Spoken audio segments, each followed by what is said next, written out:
Além das ovelhas e da árvore, um outro interactable que nós temos é a mina de ouro. Então, eu vou criar a mina de ouro na mesma estrutura que nós estamos utilizando para a criação das árvores. Vai ser um static body que tem uma área 2D como filho dela. Então, eu vou estar adicionando aqui um static body 2D. Esse corpo estático eu vou estar chamando de gold mine, mina de ouro. Eu vou precisar de alguns filhos, de uma sprite 2D, que é a sua textura. E aqui em textura eu já vou especificar a mina de ouro inativa. Esse é o estado padrão dela. Por padrão ela vai começar inativa. E além da sprite eu vou estar adicionando um collision shape 2D. Collision. O seu formato de colisão eu vou fazer não usando dessa textura de quando ela está inativa, mas sim de quando ela está destruída. E dessa forma ela fica um pouco menor, então eu tenho uma noção do seu tamanho total. Aqui no colisor, por ser top-down, eu vou expandir mais para baixo do que para cima. Tô colocando mais ou menos desse tamanho aqui especificado. E a altura, eu acredito que esse gizmo aqui está uma altura boa. Com o Ctrl S, eu vou estar salvando essa Gold Mine aqui dentro de Interactables, onde nós temos a chip e a escada. Vou estar salvando a goldmine.cine. E uma coisa que eu percebi da última aula para essa é que as árvores eu salvei aqui dentro de árvore, eu vou estar movendo ela lá para a pasta de Interactables. Então, ao clicar com o botão direito, nós temos aqui um Move. Eu vou mover para dentro da pasta de Interactables. E vou fazer a mesma coisa com o seu código. Interactables. Vou abrir a cena da árvore para ver se não teve nenhum bug. Aparentemente, está tudo funcionando normal. Então, aqui na mina de ouro, agora ele está com uma textura de destruído. E eu acho que eu até vou manter essa textura para meio que criar uma lógica que o nosso personagem, ao interagir com a mina, caso ele provenha, caso ele dê recursos para essa mina de ouro, ele pode fazer ela voltar a funcionar. Por exemplo, ele pode dar primeiro madeiras para reconstruir a mina de ouro. Em seguida, ele pode dar madeira como combustível para ela ficar gerando sacos de ouro para o personagem. Então, para isso, eu vou criar uma área 2D, que vai ser a Gold Mine Area. Ela vai ter um formato de colisão. Collision. O seu formato vai ser um círculo e eu vou estar passando mais ou menos um valor de 128. É um bom alcance para entrar em contato com ela. Vou até estar diminuindo um pouquinho mais para não ficar tão grande. Vou estar ocultando esse colisor. E caso eu queira adicionar essa mina de ouro lá no nosso nível, aqui em Game Level, eu posso vir aqui em Decorations, que é onde todos os nossos objetos estão. Vou atribuir aqui, ligar o Grid Snap e vou estar instanciando uma mina de ouro. Agora eu posso estar arrastando ela aqui para a direita e vou estar colocando ela mais ou menos aqui embaixo. Na verdade, eu vou deixar a mina de ouro em cima da montanha. Mais ou menos aqui. Agora, caso eu execute o projeto, vocês vão ver que nós temos aqui no nosso nível uma mina de ouro. E toda a parte da ordenação com ela também já está funcionando, a parte do iSort. Nós só precisamos, por código, fazer ela começar a funcionar. Então, aqui em GoldMine, vou atribuir um código para ela, goldmine.gd. Vou definir o seu nome de classe, class name goldmine. E para nós interagirmos com a mina de ouro, eu preciso que o personagem esteja no alcance dela, por meio dessa GoldMine Area, essa área circular aqui que nós temos. Então aqui em GoldMine, essa área 2D, eu vou vir aqui em Node e vou conectar o sinal de Body Entered, on GoldMine Area Body Entered, e vou conectar também o Body Exited. Eu vou dar um pass, vou estar passando um underline porque é um argumento privado, e aqui é a mesma coisa.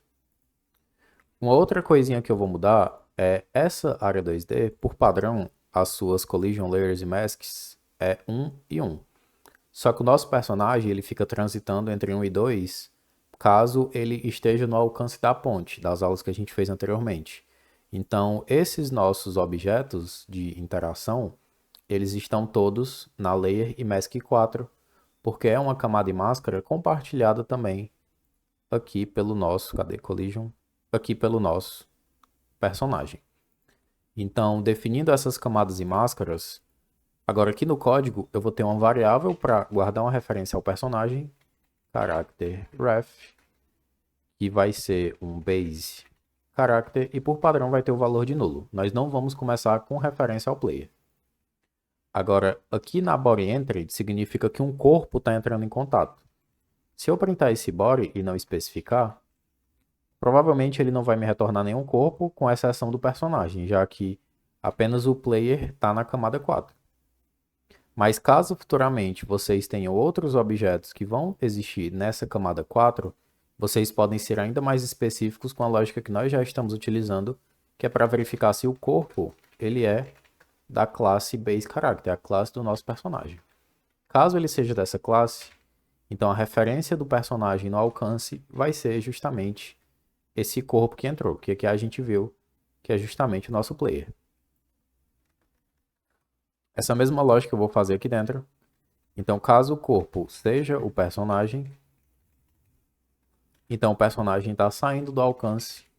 Nesse caso, characterRef é igual a nulo. Agora aqui embaixo eu vou estar criando a função process, porque é dentro da process que nós vamos monitorar caso o personagem esteja no alcance ou não. Além disso, eu vou mapear uma tecla de interagir. Nós temos aqui as inputs de andar e as inputs de atacar. Eu vou criar a ação de interagir, interact. E a ação de interagir eu costumo utilizar do E. Então eu criei e adicionei essa input interact na tecla E. Agora aqui na process, caso eu pressione a ação de atacar, isAction just pressed, no caso não de atacar, né, de interagir, e o characterRef ele seja diferente de nulo, isso significa que o nosso personagem está no alcance dessa mina de ouro. Caso essas duas lógicas sejam aceitas, então eu vou printar aqui, interagindo com a mina de ouro.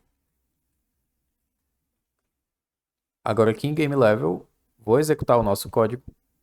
Se eu chegar próximo à mina de ouro e começar a pressionar o E, ele vai estar printando, interagindo com a mina de ouro. Então, quando eu estiver interagindo com a mina de ouro, eu vou precisar de uma lógica específica para fazer determinados tratamentos nela. Porque aqui, por padrão, elas vão começar destruídas. Então, nesse nível que elas estão destruídas, nós vamos precisar meio que de uma lógica que vai comunicar o inventário para saber se o personagem ele possui determinados itens para construir essa mina de ouro.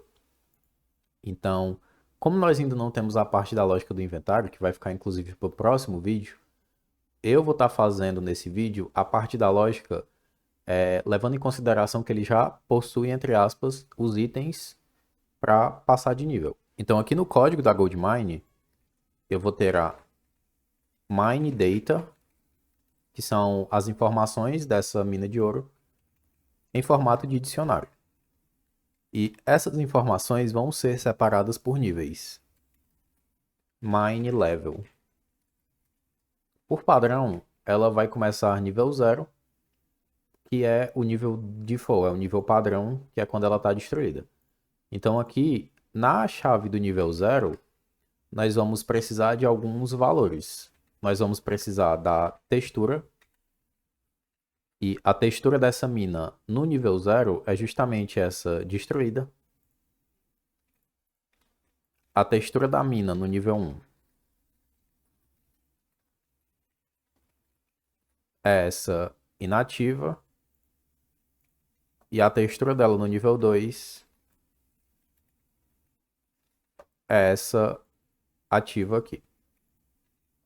Então, sempre que eu pressionar o botão de Interact, que ele entrar aqui dentro, eu preciso criar uma lógica, uma determinada lógica que vai mudar o nível dessa mina de ouro baseado em determinadas informações.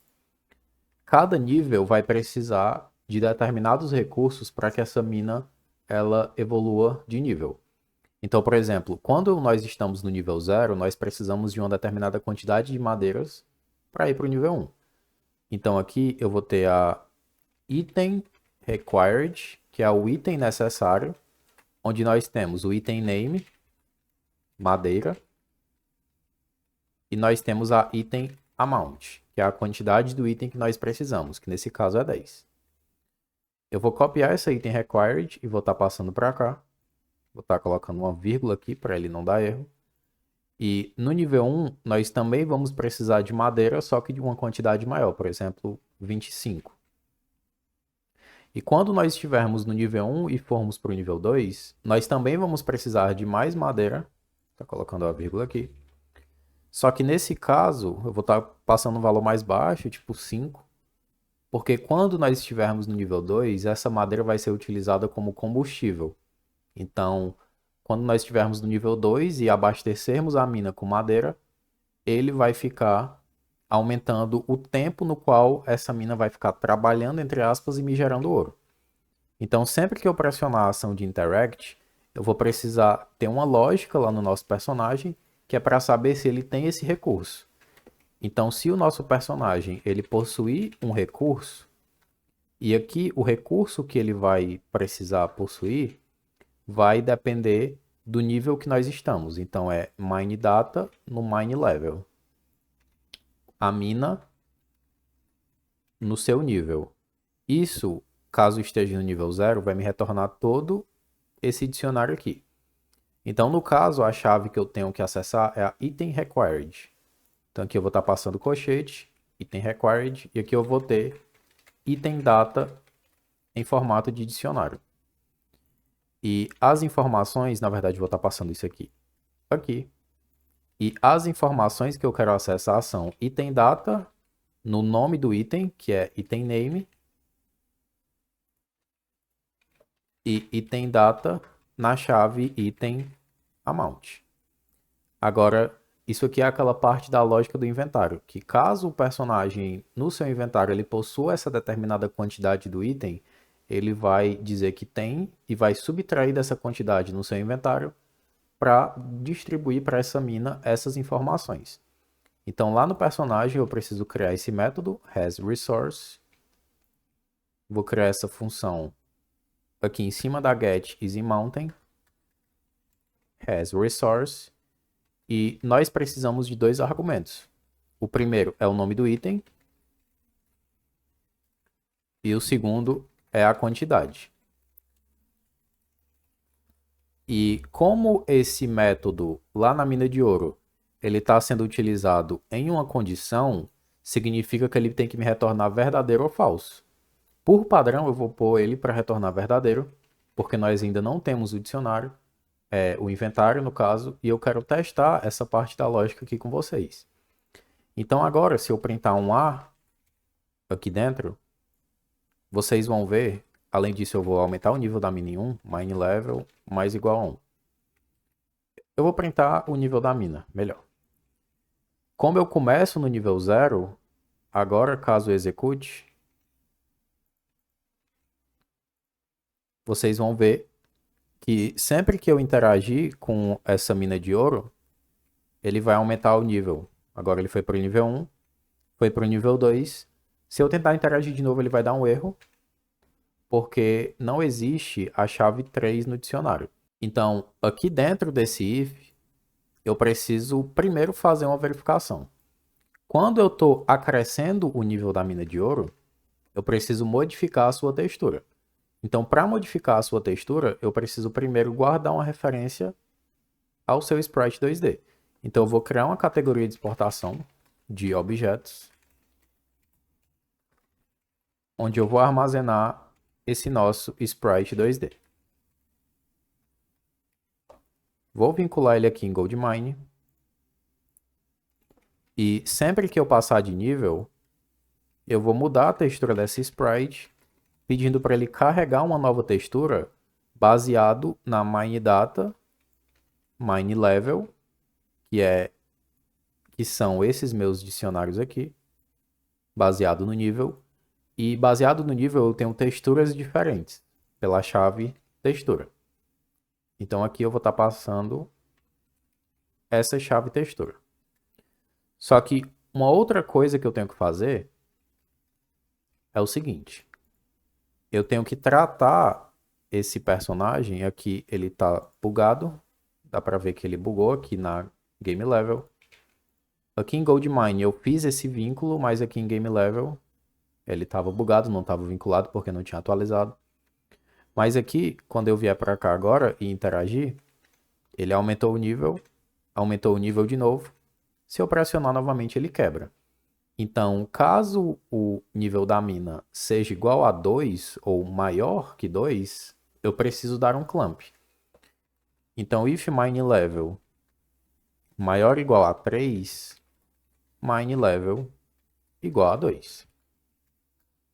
Fazendo desse jeito, ele vai parar de me distribuir esses erros, porque agora nós estamos clampados, estamos limitados ao nível 2 da mina de ouro. E aqui no caso, fiz besteira, eu tenho que acrescer esse nível em 1, independente dele entrar no if ou não. Ele só vai entrar aqui para limitar esse valor, mas antes disso eu preciso aumentar o nível, porque senão a nossa mina ela nunca vai evoluir. Agora aqui eu pressionei E. Se eu estiver pressionando novamente depois do nível 2, ele não está me fazendo nada. Mas caso eu printe alguma coisa aqui dentro, aqui, vocês vão ver que ele está me printando várias vezes. Então, depois que ela está no nível máximo, caso eu continue pressionando, o que eu vou aumentar é o tempo de produção dela. Então, caso eu chegue com mais recursos, eu posso ir aumentando o tempo de produção dela de 15 em 15 segundos, por exemplo.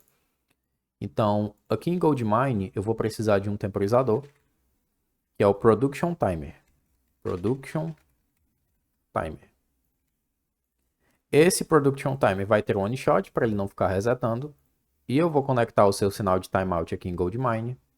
Porque quando esse Production Timer chegar no seu timeout, o nível da mina, ele obrigatoriamente tem que passar para o nível 1, porque nós estamos desabilitando ela. Em seguida, nós vamos modificar a sua textura.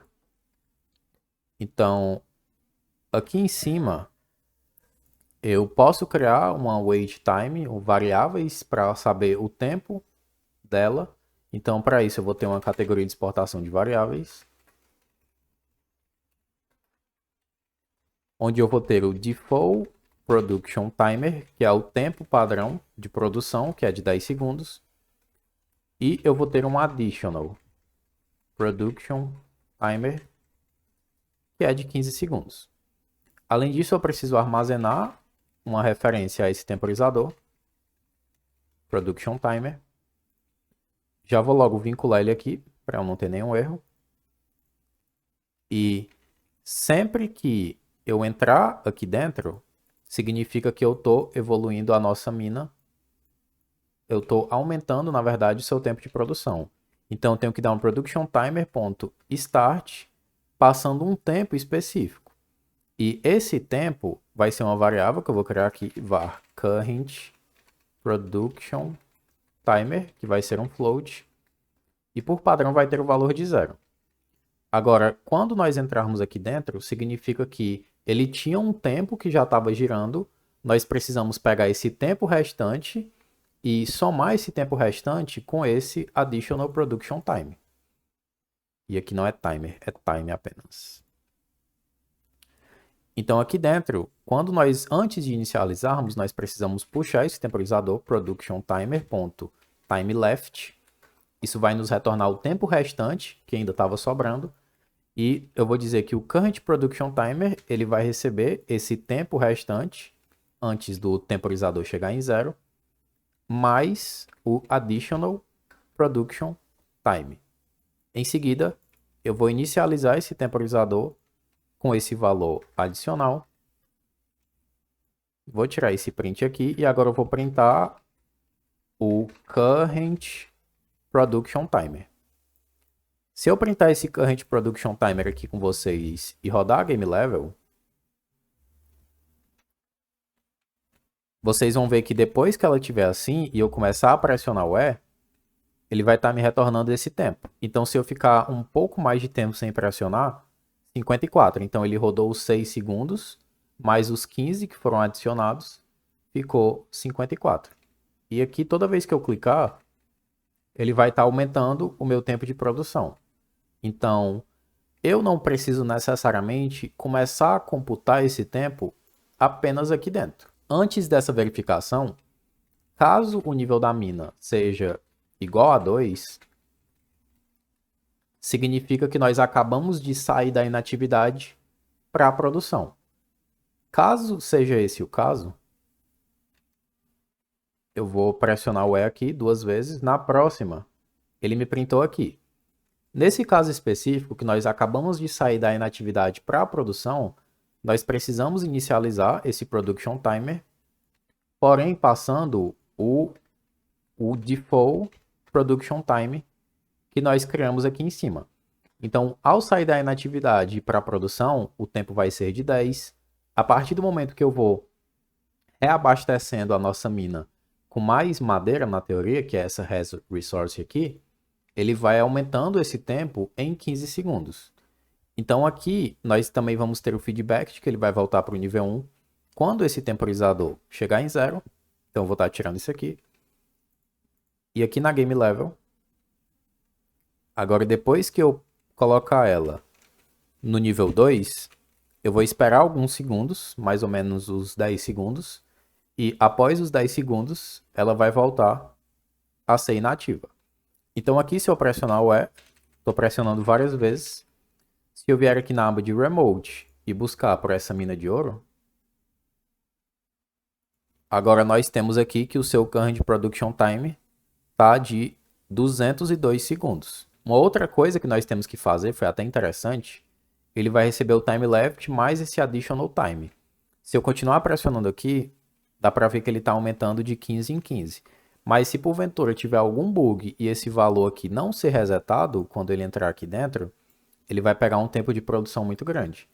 Então, eu vou dizer que o Current Production Timer ele vai ser igual a 0 sempre que nós entrarmos aqui na onProduction Timer Timeout. E uma lógica paralela a essa que foi desenvolvida é a parte de dropar os sacos de ouro. Então, para isso, eu vou precisar de um novo temporizador, que vai ser o Spawn Timer.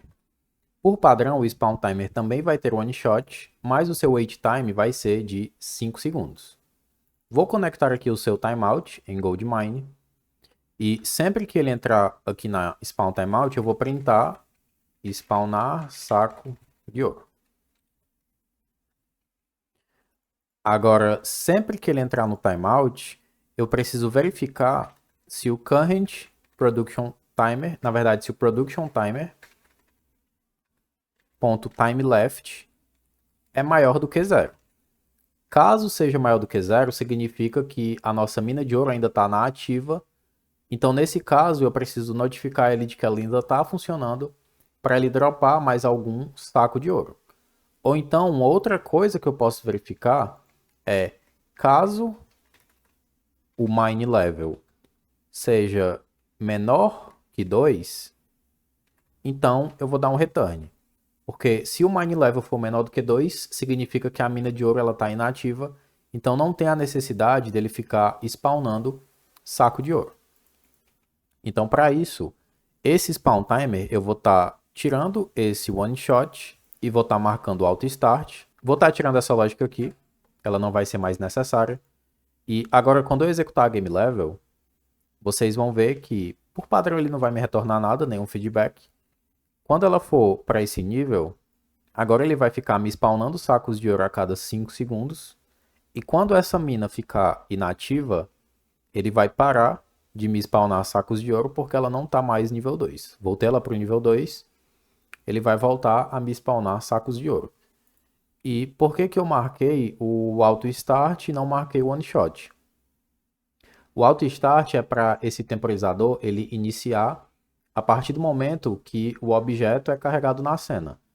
Já o one shot ele está como false, porque se ele tiver como false, quando esse temporizador chegar em 0, ele vai iniciar de novo. Então ele vai ficar sempre nesse estado de loop. Para finalizar essa aula, nós só precisamos agora, de fato, spawnar esse saco de ouro embaixo, um pouco embaixo da mina, sempre que esse temporizador aqui chegar em 0 e ele passar desse if, ou seja, a mina esteja em nível 2.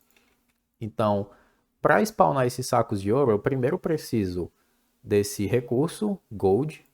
Então aqui nós temos a pasta de Collectibles, onde nós temos o componente. Vou criar uma cena herdável a partir dele, vou criar aqui o Gold. Aqui em textura, vou estar especificando Gold Spawn. São 7 frames na horizontal. Aqui em Animation, eu vou criar a animação de Spawn. Vou dar um autoplay para ela começar. Aqui minha webcam está no meio. Vou dar um autoplay para ela começar rodando. 0.7 segundos de duração. Aqui no Snap, 0.1. E agora aqui na sua textura, vou estar especificando os frames do 0 até o 6. Então com o Shift D, essa é a animação que ele vai rodar quando esse objeto for instanciado. Com o Ctrl S, vou estar salvando ele aqui mesmo, Gold. Vou estar criando um Collision Shape, que é o seu formato de colisão para esse objeto ser deletado quando o personagem colidir com ele. Collision. E aqui em formato, novo círculo, tamanho de mais ou menos 32 pixels. Animação de reset. E agora com esse saco de ouro definido, criado aqui, eu vou voltar aqui na Gold Mine, porque quando ele for spawnar o saco de ouro, eu vou precisar de uma constante que está armazenando esse Gold, Package Scene, que vai pré-carregar essa cena do ouro. Agora, ele vai spawnar apenas um saco de ouro. Por padrão, ele vai estar spawnando apenas um. Então, quando ele passar aqui dessa linha, que ele vier para cá, nós vamos ter a Gold. Eu não defini o nome de classe, por enquanto, apenas o Collectible Component, que vai receber esse Gold.instantiate. Em seguida, eu vou estar adicionando esse ouro na raiz. Call deferred. Add child, de adicionar um filho. E o filho que nós vamos estar adicionando é justamente esse saco de ouro. Em seguida, eu vou definir que a posição global dele vai ser igual à posição global dessa mina de ouro. Ou seja, esse ponto aqui. Só que eu vou precisar de um offset de mais ou menos uns 64 pixels para baixo. Além de ter a possibilidade de ter 64 ou 80 pixels para a esquerda e 80 pixels para a direita.